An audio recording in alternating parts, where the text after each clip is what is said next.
Hi అండి. Chicken curry చేసుకుందాము.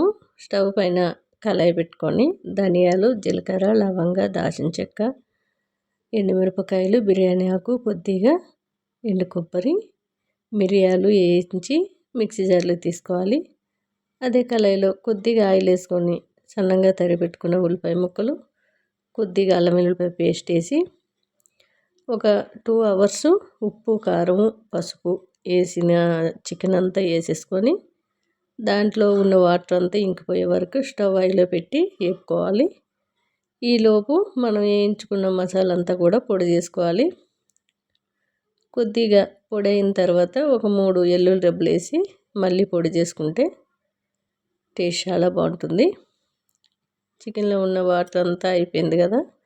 ఇప్పుడు మనము ఒక 2 టమాటాలు చిన్న ముక్కలు తరిగి వేసుకుంటున్నాము.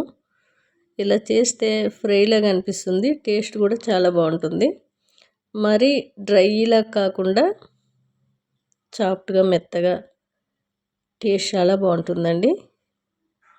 కాసేపు మూత పెట్టుకొని టమాటో అంతా మెత్తగా అయిన తర్వాత ఇప్పుడు మనం పొడి చేసుకున్న గరం మసాలా అంతా వేసుకొని, నేనైతే కొద్దిగా వేసాను.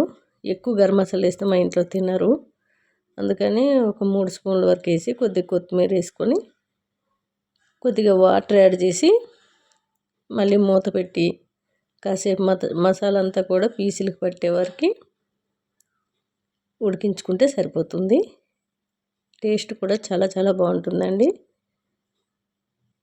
స్టవ్ మీడియంలో పెట్టి ఉడికించుకున్నట్లయితే చక్కగా ఉడికి మనకి వేసుకున్న కొద్దిగా ఆయిలైనా పైకి వచ్చి టేస్ట్ చాలా బాగుంటుంది. నాన్ వెజ్లో పెద్దగా ఆయిల్ అవసరం ఉండదు.